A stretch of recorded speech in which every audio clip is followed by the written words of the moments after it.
Hello guys, hello. This is for 8/8 Lionsgate portal message para sa lahat ng mga Virgo. Okay Virgo, tingnan natin kung anong messages, ano bang guidance, ano bang posibleng pumasok sa buhay mo, magbukas na opportunities simula August 8. So tingnan natin yung Lionsgate portal para sa lahat ng Virgo. Okay, Virgo. Kumuha tayo dito ng 2 cards para sa'yo. Okay, so yung first card mo dito, Virgo, is letting go. Let go.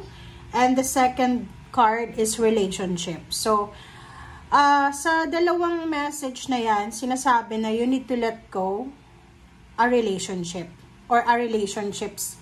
Or kung ano pa man siya. Attachment. Okay, collaboration. Dito sinasabi ng barahan na kung ikaw ay isang Virgo na masyado ka ng suffocated, masyado ka ng namumroblema sa mga emotional problems na meron ka, sinasabi ng barahan na oras na para i-release mo lahat ng emotional constraints na pumipigil para sa pag-asenso mo. Okay, so for these 2 cards, sinasabi ng barahan sa'yo na this is the perfect timing. So, halimbawa na yun, nagsasuffer ka emotionally, relationships or any attachment or any collaboration or partnership, sinasabi ng barahan na oras na para i-let go mo ito. Okay? Trust that God will give you the strength, the courage na kailangan mo during this tough times. Kasi mahirap mag-let go eh. Lalo na kung halimbawa sa relationship to na alam mo na yan yung comfort zone mo eh. 'Di ba?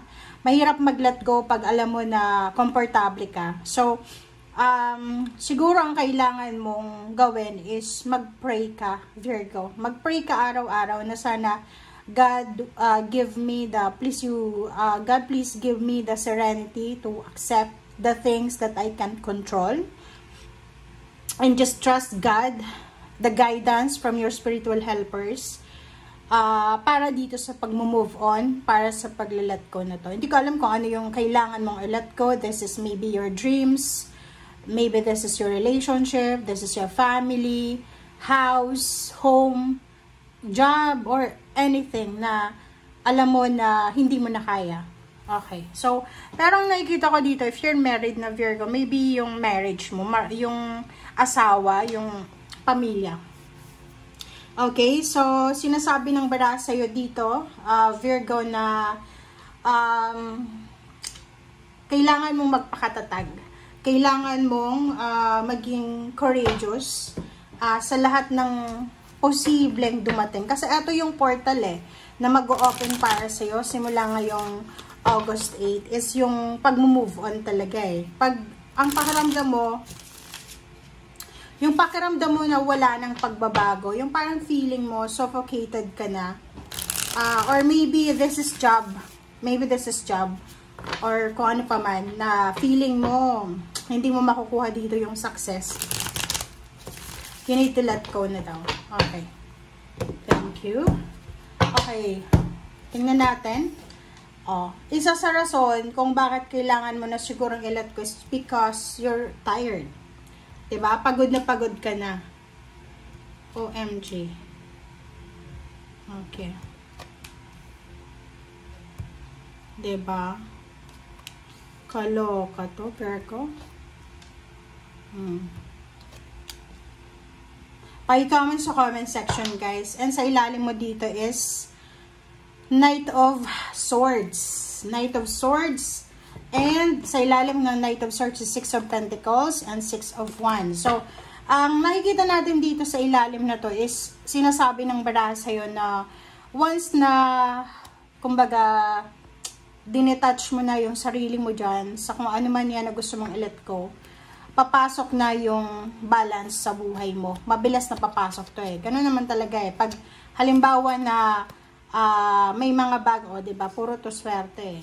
Diba? Tingnan mo. Lahat maganda. Diba?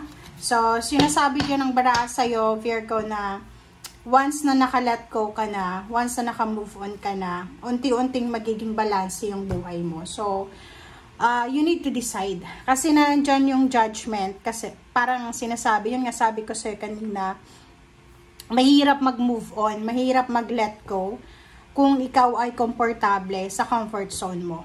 Pero nakikita ko sure dito na ginawa mo na yung best mo eh. Yung parang wala ka naman na pagsisisihan because ginawa mo yung best mo eh.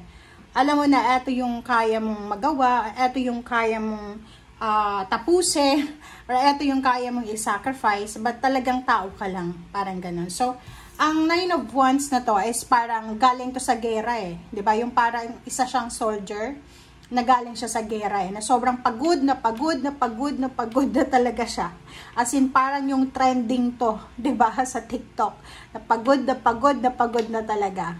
Okay? So, mag-comment ka sa comment section. It's either you're tired because of the relationship, toxicity, suffocation, or maybe you're tired because of your work na walang improvement, walang progress.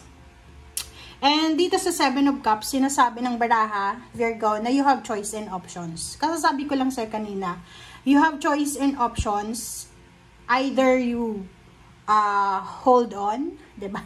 Kahit na alam mong pagod ka na, mag-hold on ka pa rin, or you have choice na itigil na muna to. It's either i-postpone, i-delete, i-hang, parang ganon.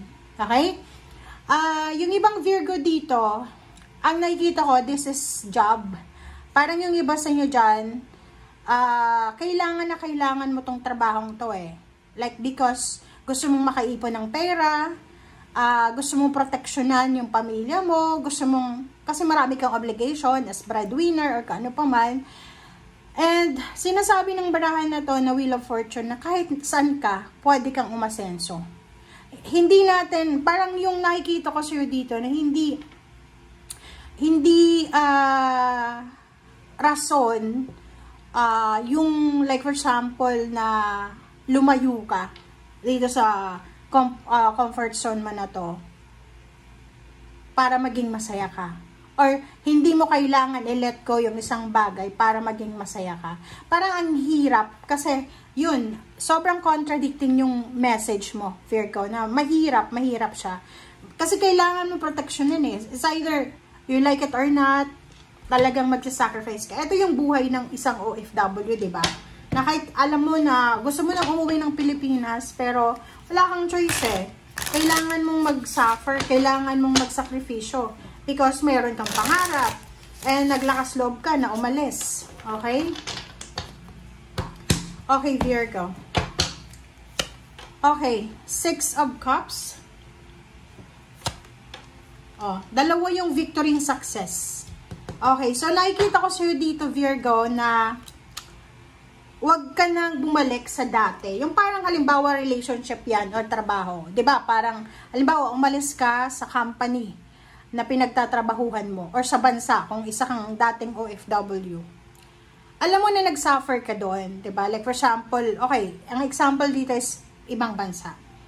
Maybe ex-OFW ka, pumunta ka ng ibang bansa and then nag-suffer ka because na like for example sa Middle East na timing na Ramadan eh. Kasi pag Ramadan, sobrang maraming mga activities yung mga OFW, 'di ba? So, siguro yun, parang traumatic yun sa'yo eh, kasi hindi ka sanay.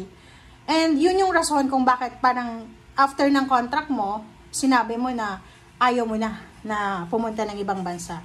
But dito sinasabi ng barahan na posible na magkaka-idea ka ulit doon sa mga ex-OFW na nasa Pilipinas. Possible na makaisip ulit kayo na pumunta ng ibang bansa. And sinasabi ng barahan na huwag kang mag-alala kasi ang nakikita ko sa'yo, na-trauma ka sa first job mo or na-trauma ka sa first international travel mo na parang feeling mo, lahat na lang ng employer ganon, hindi. Sinasabi ng barahan sa'yo dito na huwag kang mag-alala. Okay? Huwag kang mag-alala, huwag mong babalik-balikan yung nangyari sa past. Move on, move forward. Yun yung sinasabi ng victory and success ng 6 of Wands. Move forward na guys. papunta dito sa Queen of Pentacles. Okay? Kasi, hindi naman pare-pareho ang lahat eh. Okay. Kumuha tayo dito ng 2 cards, guys. Okay. Queen of Cups. And the Moon. Diba? Hindi ka dapat natatakot daw, Virgo. Wala ka dapat nakatakutan. You need to be strong. You need to be courageous. And calm. Calm yourself. Okay? Kailangan mong kalmahin ang iyong sarili. Kasi maganda yung naghihintay para sa'yo eh. Financially, pwede kang makapag-ipon ng pera, and posibleng makapag-travel ka around the world. So, sinasabi ng Bera sa'yo na huwag kang matakot. Okay? Just go with the flow for the moment. Pero, halimbawa, habang na tinatrabaho mo yung pangarap mo sa buhay, wag mong kakalimutan yun while you are working for the current situation, wag mong kakalimutan na meron kang pangarap. Okay? And yung mga past experiences mo, like relationship, trabaho, employer, kano pa man, wag kang matatakot na ilimit yung sarili mo eh. Parang nililimit mo eh. Dito lang ako sa Pilipinas kasi na-experience ko yung pagpunta sa abroad, hindi siya maganda. No, hindi ganon.